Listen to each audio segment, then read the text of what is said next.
Friends, उम्मीद करता हूँ सभी स्टूडेंट मन लगा के पढ़ रहे होंगे। आज अपन बात करेंगे। मैंने पहले आपको प्रोफेज अवस्था बताई थी। मैंने यही बताया था कि प्रोफेज के प्रकार क्या होते हैं। प्रोफेज में 5 अवस्थाएं चलती है: जाइगोटीन, डिप्लोटीन, लेप्टोटीन, डाइकाइनेसिस और पेकेटीन। 5 अवस्थाओं के नाम मैंने बता दिए थे पिछली वीडियो में। आज बात करेंगे अपन सबसे पहले लेप्टोटीन अवस्था की। लेप्टोटीन अवस्था क्या होती है सबसे पहले पढ़ेंगे।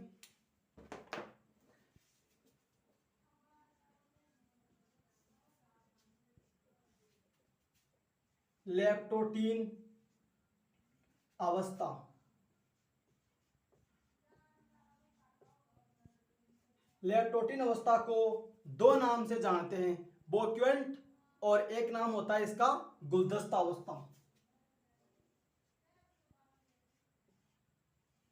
बोक्वेंट या इसको बोलते हैं गुलदस्ता।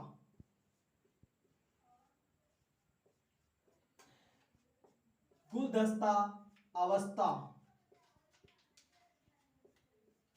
बात आती है कि लेप्टोटीन को गुलदस्ता अवस्था क्यों बोलते हैं, क्योंकि इसमें जो गुणसूत्र होते हैं वो जिस प्रकार एक गुलदस्ता होता है उसके रूप में व्यवस्थित हो जाते हैं। इसीलिए अपन लेप्टोटीन अवस्था को गुलदस्ता अवस्था बोलते हैं। क्यों बोलते हैं दोबारा बता देता हूँ। होता क्या है कि जो गुणसूत्र होते हैं ना वो गुलदस्ते के समान दिखाई देते हैं या उसके समान व्यवस्थित हो जाते हैं, इस कारण इसे गुलदस्ता अवस्था बोलते हैं। ठीक है, 2 बातें होती है इसमें, वो लिख लेते हैं क्या क्या होती है। सबसे पहले चीज पहले एक्सप्लेन कर देता हूँ। क्या होता है कि जो क्रोमेटिन के जो रेशे होते हैं ना, पहले तो क्या है क्रोमेटिन रेशों के रूप में होती है। क्रोमेटिन के रेशे संघनित होकर गुणसूत्रों का आकार ले लेंगे। पहला टॉपिक।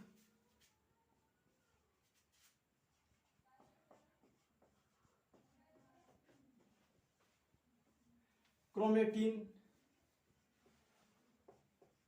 रेशे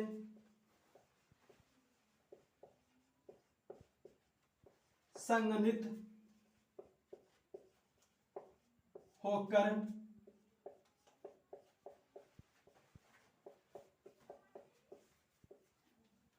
गुणसूत्रों के रूप में व्यवस्थित।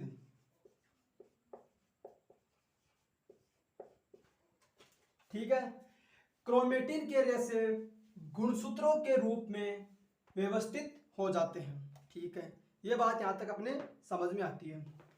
अब बताता हूं क्या होता है। देखिए, क्रोमेटिन होती है ना वो एक तरीके का गुणसूत्र ही है। क्या होता है कि जब वो रेशे के रूप में होती है ना तब तो होती है वो क्रोमेटिन, लेकिन जब वो रेशा संघनित हो जाता है तो वो क्या बन जाता है गुणसूत्र। एक तरीके समझते हैं अपन। होता क्या है, मान लीजिए अपने पास एक रुमाल है। अब वो रुमाल है वो फोल्डेड नहीं है, बिल्कुल सीधी है, तो क्या है क्रोमेटिन। यदि उसको अपन फोल्ड कर लेंगे तो वो क्या होगी गुणसूत्र। कहने का मतलब रुमाल तो वही है, फोल्ड करने से वो घूम गई तो वो गुणसूत्र बन गई। पहले फोल्ड नहीं थी तो क्रोमेटिन थी। इसका मतलब होता है कि क्रोमेटिन रेशे ही संघनित होकर गुणसूत्रों के रूप में व्यवस्थित होंगे। सबसे पहले चीज। दूसरी चीज बताता हूँ इसमें।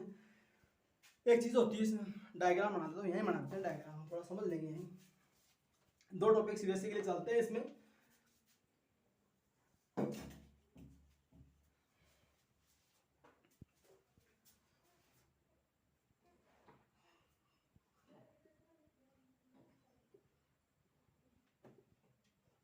क्या होता है इसमें, ये केंद्रक झिल्ली है, याद रखना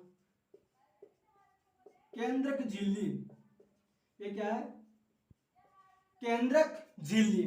ये क्या चीज होती है, होता क्या है कि क्रोमेटिन के जो रेशे होते हैं ना, ये देखिए गुणसूत्र है ये, तो जो गुणसूत्र है वो केंद्रक झिल्ली के साथ जुड़ रहे हैं। देख लीजिए ये क्या है गुणसूत्र है, ये केंद्रक झिल्ली के साथ जुड़ रहे हैं। इसे क्या बोलते हैं गुलदस्ता। अवस्था। लिख देता हूं यहां पर दूसरा टॉपिक, गुणसूत्र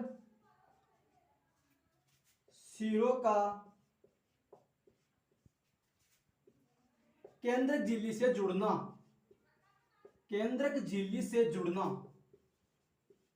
केंद्रक झिल्ली से जुड़ना, इसे क्या बोलते हैं? गुलदस्ता अवस्था। याद करना पड़ेगा ये चीज, गुलदस्ता अवस्था कहते हैं। ठीक है, समझ में आती है ये बात? यहां तक समझ लीजिए आप। गुलदस्ता अवस्था इसे इसीलिए कहते हैं क्योंकि क्या होता है कि मान लीजिए मेरा हाथ है, ये क्या है? केंद्रक झिल्ली इतनी बड़ी, इसे मैंने 20-20 के अंदर ये गुणसूत्र डाल दिए। ठीक है, ये गुणसूत्र 1 हो गया, ये गुणसूत्र 2 हो गया। अब ये दोनों जो गुणसूत्र है ना, ये ढक्कन, ये क्या है? मेरे हाथ से टच कर रहे हैं। इसका मतलब क्या हुआ? गुलदस्ते के समान केंद्रक झिल्ली, इस केंद्रक झिल्ली से ये गुणसूत्र के सिरे जुड़े हुए हैं, इसे गुलदस्ता अवस्था बोलते हैं। ठीक है, अब पढ़ते हैं सिनेजेसिस क्या होता है। बहुत बार आता है ये शब्द, सिनेजेसिस क्या होता है? लिख देता हूं यहां, सिनेजेसिस ये क्या होता है? वही इसकी डेफिनेशन है, गुणसूत्रों के सिरे का केंद्रक झिल्ली से जुड़े रहना सिनेजेसिस कहलाता है। गुणसूत्र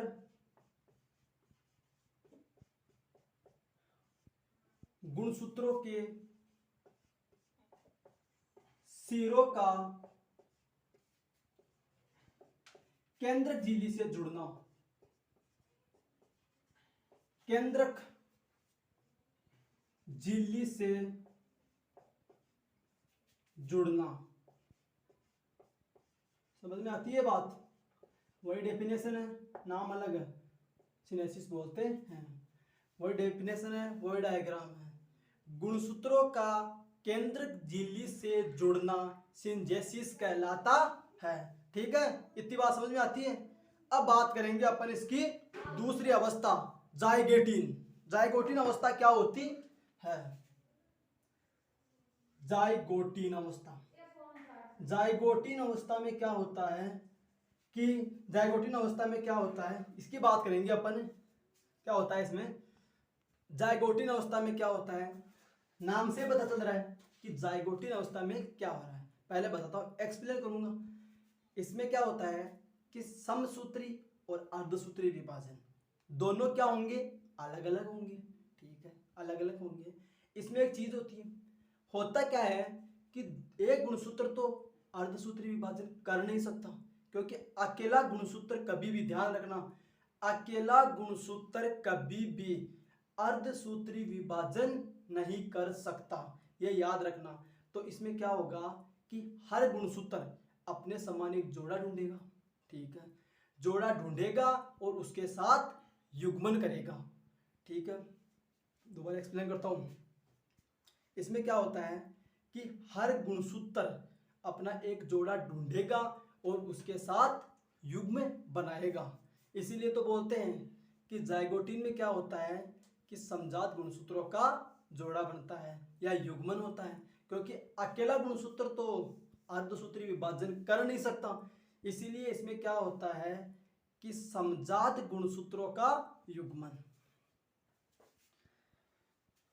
समजात गुणसूत्रों का युग्मन।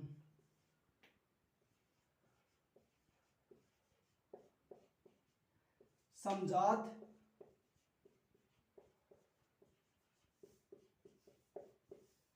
गुणसूत्रों का युग्मन।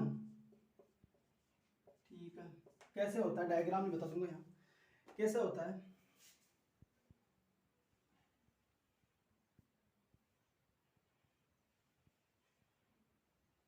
सॉरी यार, ढंग से नहीं बना, लेकिन सब समझ आएंगे, कोई दिक्कत नहीं। ये दो समजात गुणसूत्र है। ठीक है, दो समजात गुणसूत्रों का युग्मन, इसे क्या बोलते हैं? जाइगोटिन अवस्था। इसमें एक चीज चलती है, सिनेप्सिस, नाम सबने सुना है। सिनेप्सिस क्या होता है बता देता हूं। ये दो जोड़े बनेंगे ना, तभी ही अर्धसूत्री विभाजन होगा। याद रखना, अर्धसूत्री विभाजन कभी भी अकेले गुणसूत्र में नहीं होगा। जब ये जोड़े होंगे तो ही अर्धसूत्री विभाजन होगा, अन्यथा नहीं होगा। इसीलिए तो बोलते हैं कि मियोसिस का मतलब होता है मैरिड लाइफ।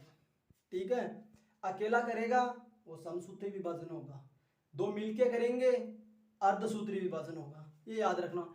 इसलिए यहाँ जोड़े बनते हैं। ठीक है, अब इन दोनों का अपन अगर यहाँ पर आगे मान लीजिए ये लिख देते हैं,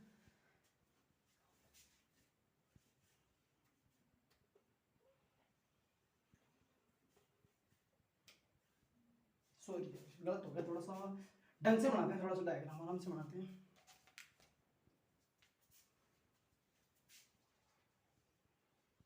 अरे यार पेन नहीं रहा है।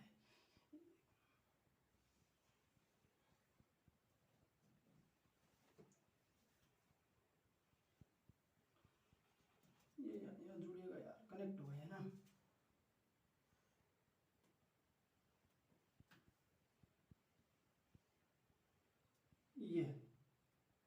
ये क्या हो गए, ये दो समसान गुणसूत्र जुड़ गए। इस स्थान को बोलेंगे अपन सिनेप्सिस। ये याद रखना, सिनेप्सिस क्या होता है, दो समजात गुणसूत्र है, इनका युग्मन क्या कहलाएगा, सिनेप्सिस। समजात गुणसूत्र युग्मन, समजात गुणसूत्रों का ये युग्मन हो रहा है, इसे क्या बोलते हैं, सिनेप्सिस। ठीक है, एक चीज, गुणसूत्रों का सिरा केंद्रक झिल्ली से जुड़ा, सिंजेसिस बोल दिया। जाइगोटिन मतलब युग्मक बने, इसमें अर्धसूत्री और समसूत्री दोनों विभाजन होंगे। क्यों होगा, क्योंकि मियोसिस हो रहा है तो हर गुणसूत्र अपना एक जोड़ा ढूंढेगा, जोड़ा बनाएगा, समजात गुणसूत्र के जोड़े बन गए, क्या हो गया, युग्मन। ठीक है, अब दो गुणसूत्र आपस में जुड़ गए, सिनेप्सिस हो गई। समजात गुणसूत्रों का युग्मन हुआ, युग्मन क्यों हुआ, ये पूछ लेते हैं कि सर युग्मन कैसे हुआ। अगर गुणसूत्रों का युग्मन नहीं होता ना तो अर्धसूत्री विभाजन नहीं होता, इसीलिए युग्मन जरूरी है, क्योंकि अकेला गुणसूत्र तो कर नहीं सकता मियोसिस, इसलिए जोड़े बना रहे हैं। अब बात करेंगे अपन इसकी बाइवेलेंट के बारे में। अब बात करेंगे अपन बाइवेलेंट। बाइवेलेंट की बात करते हैं, क्या होता है, बाइवेलेंट या टेट्रेड, दोनों के बारे में पढ़ेंगे आराम से, क्या होते हैं दोनों।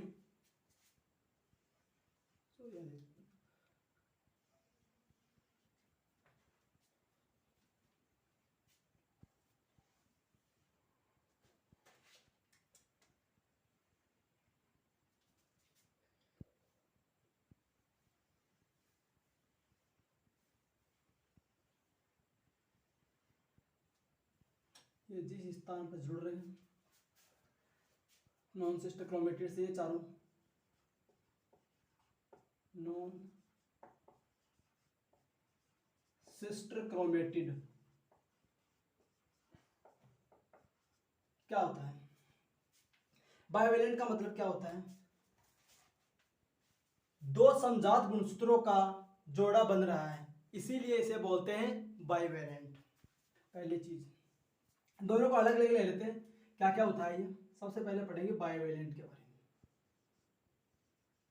बाइवेलेंट, दो समजात गुणसूत्रों के एक और दो समजात गुणसूत्र क्या बन रहे हैं, जोड़े, इसीलिए इसे क्या बोल रहे हैं, दो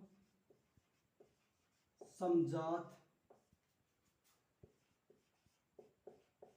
गुणसूत्रों के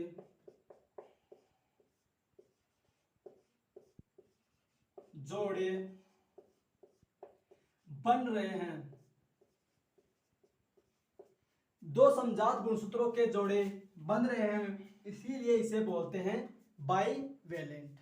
ठीक है, अब बात आती है कि सर टेट्रेड क्यों बोलते हैं इसको। टेट्राड का मतलब सब जानते हैं, हिंदी में बोलते हैं चतुष्क, इसको टेट्राड क्यों बोलते हैं।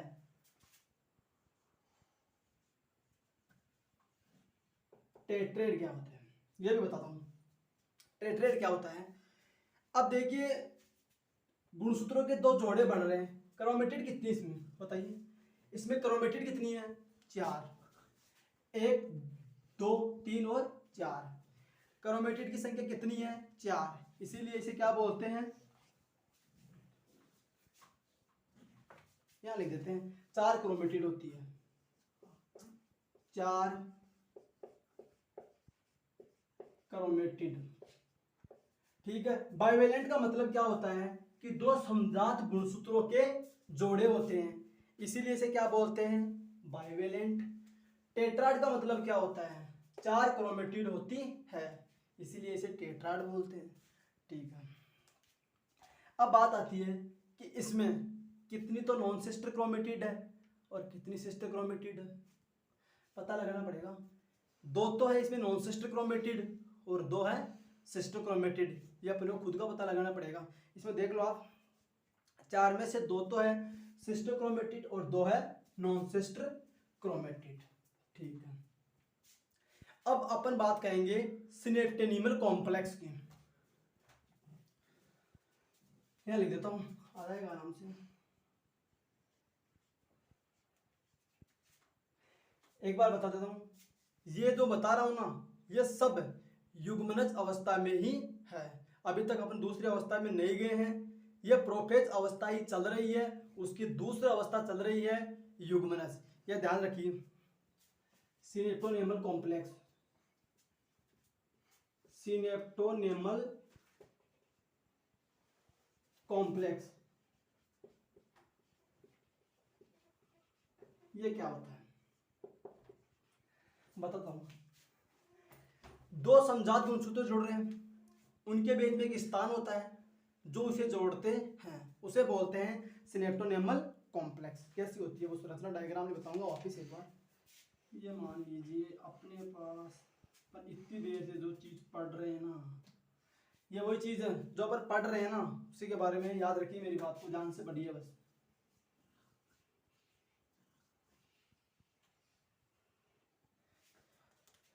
ये क्षेत्र होता है, ठीक है, इस क्षेत्र को बोलते हैं सिनेप्टिनेमल कॉम्प्लेक्स। लिख देता हूं यहां,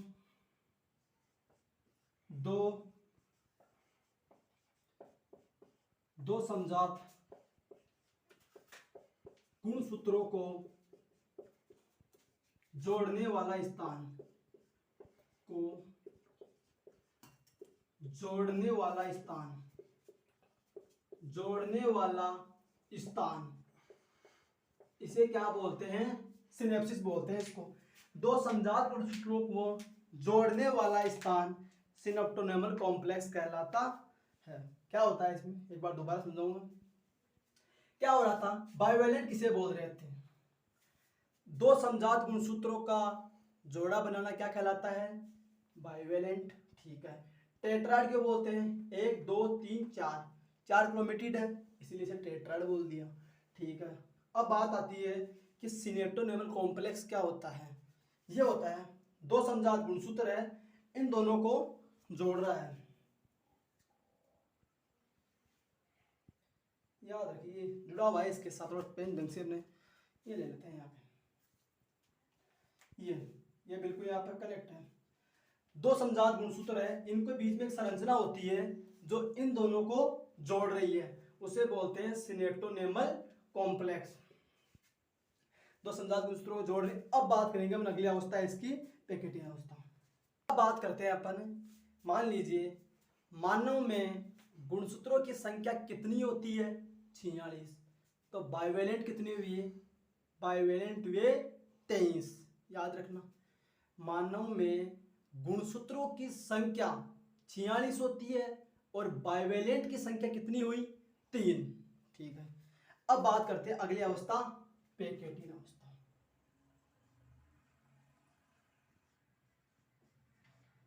पैकेटिन ये क्या होती है, ये मोस्ट ऑफ है। पैकेटिन में क्या होता है पहले एक्सप्लेन करेंगे। इसमें क्या होता है, जीन विनिमय या पुनर्योजन होता है। इसमें क्या होता है, जीन विनिमय और पुनर्योजन, जीन विनिमय और जीन विनिमय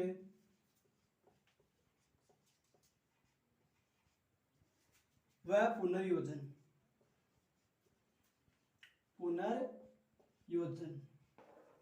इसमें दो ही चीज होती है, या तो होता है जीन विनिमय और पुनर्योजन, दो चीज इसमें देखी जाती है। अब मैं दोनों का एक्सप्लेन करके बताऊंगा आराम से।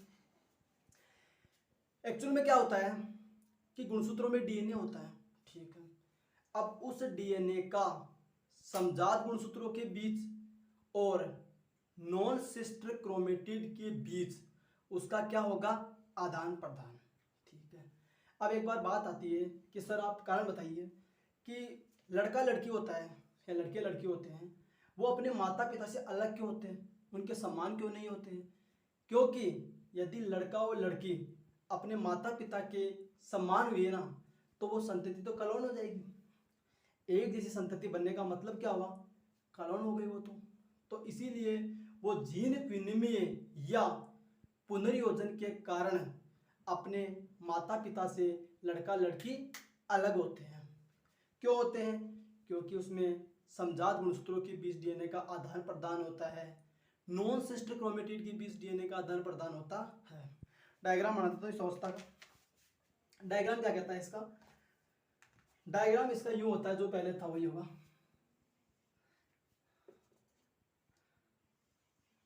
डायग्राम वही का वही होगा जो पहले चलता था अपने।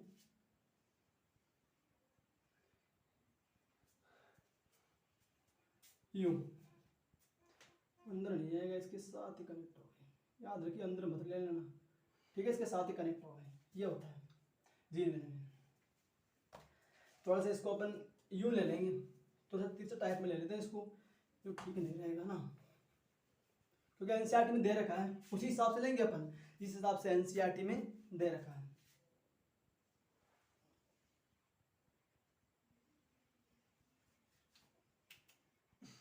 यार बैठ नहीं रहा मेरे से यार, तो डायग्राम में थोड़ी सी दिक्कत होती है, इस मांगना पड़ेगा।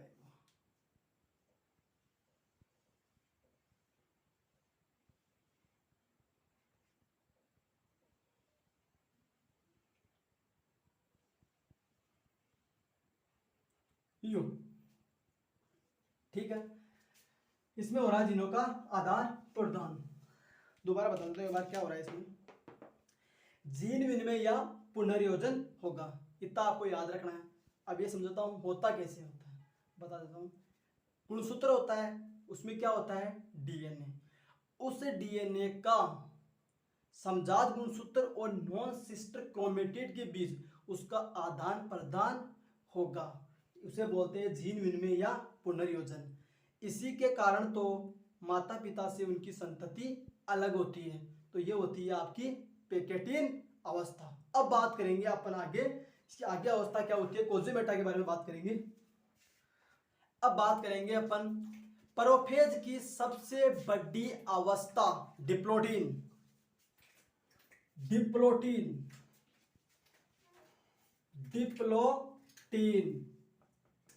प्रोफेज की सबसे बड़ी अवस्था होती है डिप्लोटीन।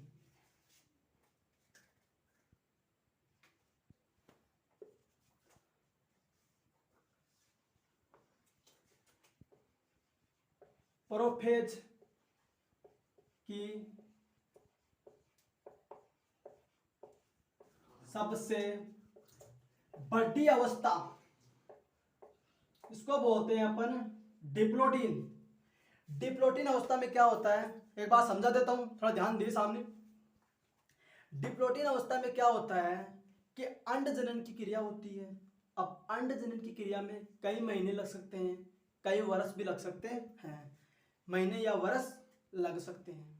इतने समय में क्या होगा कि जो सिनेप्टेनिमल कॉम्प्लेक्स होता है, जो दो समजात गुणसूत्रों के बीच में था, पहले पढ़ी थी अपन ने जाइगोटीन अवस्था में, वो सिनेप्टिनोमिल कॉम्प्लेक्स घूमने लग जाएगा।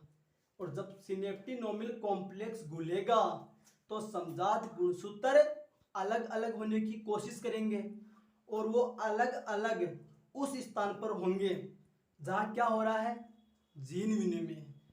तो जहां पर जीन विनिमय होगा उसे बोलते हैं कोजेमेटा। डायग्राम बनाएंगे बढ़िया, फिर समझेंगे आराम से।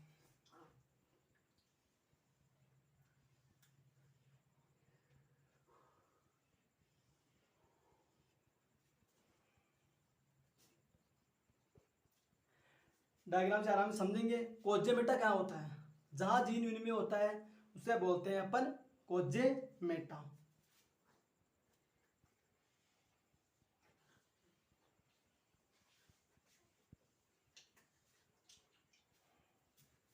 ठीक है,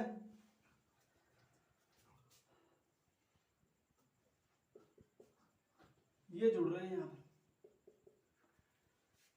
इन क्षेत्रों को बोलते हैं कोजेमेटा। ठीक है, क्या होता है कि वह स्थान जहां पर जीन विनिमय हो रहा है, जिन क्षेत्रों में जीन विनिमय होगा उसे बोलते हैं कोजेमेटा। जिन क्षेत्रों में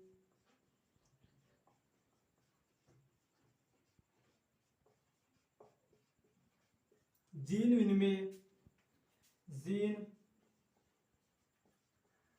विनिमय होगा, जिन क्षेत्रों में जीन विनिमय होगा उसे बोलते हैं अपन कोजेमेटा।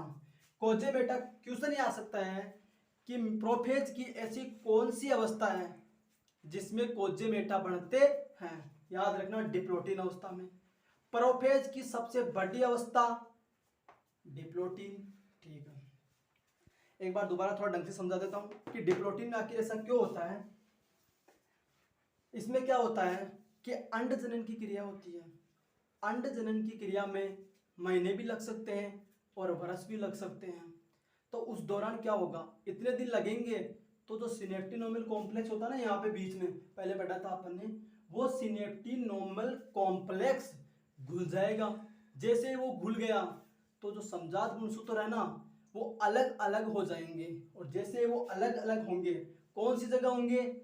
जहां जीन विनिमय होगा उसे क्या बोलते हैं? कोजेमेटा। दो ही चीज याद रखनी है आपको, प्रोफेज की सबसे बड़ी अवस्था डिप्लोटिन, कोजेमेटा कौन सी अवस्था में होते हैं? डिप्लोटिन। बस ये दो बात याद रखनी है आपको। अब बात करेंगे अपन इसकी लास्ट अवस्था डाइकाइनेसिस। अब बात करेंगे अपन इसकी लास्ट अवस्था डाइकाइनेसिस।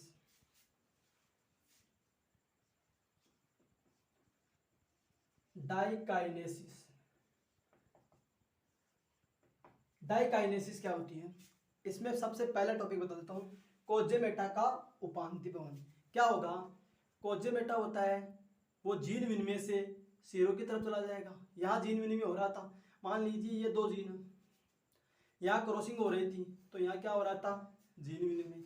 अब ये यहाँ से यहाँ सिरों पर चला जाएगा तो हट जाएगा, इसीलिए बोलते हैं कोजेमेटा का उपांति भवन या हट जाना।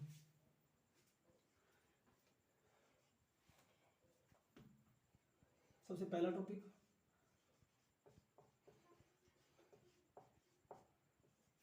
कोजेमेटा का उपांति भवन। पहले बात, उपांति भवन का मतलब बता देता हूं। उपांति भवन का मतलब क्या होता है? कोजेमेटा सिरे की तरफ जाएगा, यहां था, यहां से सिरे की तरफ गया और हट गया, उसे बोलते हैं कोजेमेटा। दोबारा बता देता हूं, उपांति भवन का मतलब कोजेमेटा जीन विनिमय वाले स्थान से सिरों पर गया और हट गया, उसे उपांति भवन बोलते हैं। दूसरी चीज,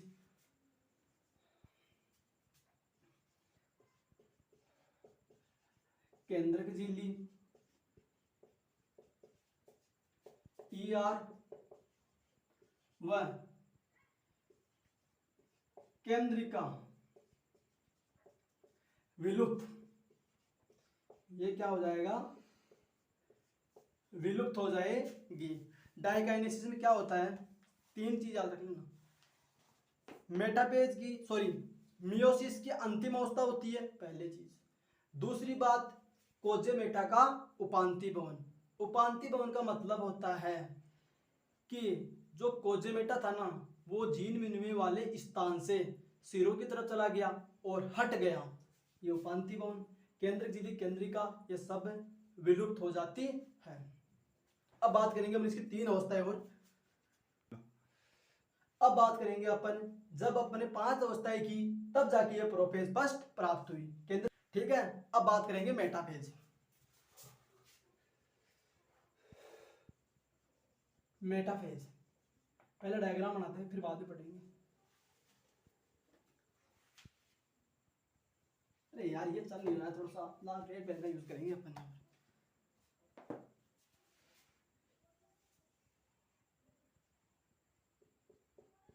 ये हो गया ना।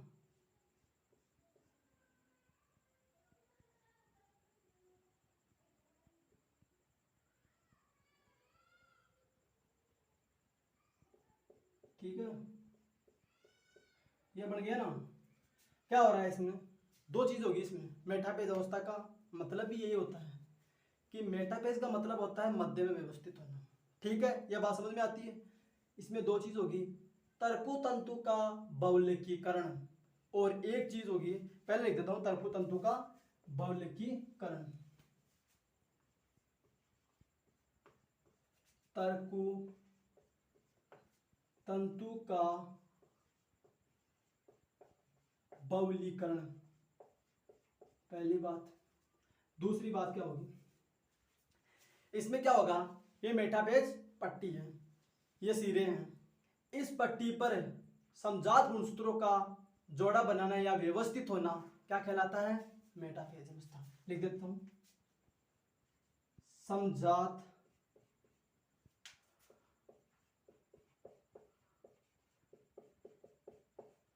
गुणसूत्रों का मध्य पट्टी पर व्यवस्थित होना, मध्य पट्टी पर व्यवस्थित, मध्य पट्टी पर व्यवस्थित होना, ये क्या होती है, मेटाफेज। देख लीजिए, ये बिल्कुल मध्य पट्टी पर व्यवस्थित हो रहे हैं, इसीलिए बोलते हैं इसको मेटाफेज अवस्था। अब बात करेंगे एनाफेज अवस्था। अब बात करेंगे एनाफेज अवस्था। एनाफेज क्या होती है, एनाफेज अवस्था क्या होती है, इसमें क्या होता है कि मान लीजिए ये दो सिरे हैं, ठीक, मेरे हाथ है वो सिरे हैं, मार्कर है वो गुणसूत्र है। अब ये देख लीजिए, मध्य पट्टिका में जब अपघटन होता है तो दोनों गुणसूत्रों के सिरे विपरीत दिशा में जाएंगे। डायग्राम से समझाऊंगा। इसमें क्या होता है,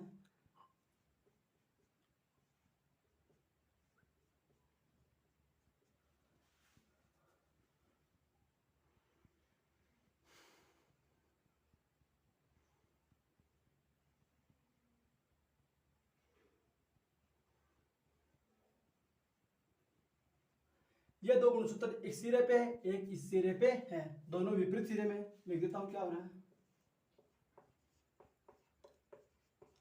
गुणसूत्रों का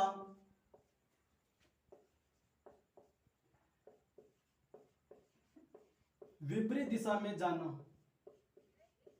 विपरीत दिशा में जाना, गुणसूत्र विपरीत दिशा में जाएंगे, पहली बात। दूसरी चीज, गुणसूत्रों की संख्या आधी आधी हो जाएगी क्योंकि अलग अलग हो रहे हैं, तो गुणसूत्र संख्या आदि, गुणसूत्रों की संख्या क्या हो जाएगी इसमें, आदि। विघटन हुआ, दोनों गुणसूत्र अलग अलग चले गए। ठीक है, अब इसकी लास्ट अवस्था आएगी, अपन इसकी बात करेंगे टेलोफेज। टेलोफेज, टेलोफेज, इसमें क्या होंगे, गुणसूत्रों का असंगन, गुणसूत्र असंगनित, असंगनित, गुणसूत्र असंगनित हो गए तो क्या प्राप्त हुए, क्रोमेटिन रहस्य। ठीक है, क्रोमेटिन रहस्य मिले, वापस क्रोमेटिन रहस्य में बदले, क्रोमेटिन रेशों में बदल गया। इसके बाद क्या हुआ, गुणसूत्र असंगनित हो गया, क्रोमेटिन रेशे बन गए। इसमें एक चीज और होती है, याद रख लेना, समझने का तरीका है बस ये। इसके अलावा इसमें केंद्रिका, केंद्रक झिल्ली,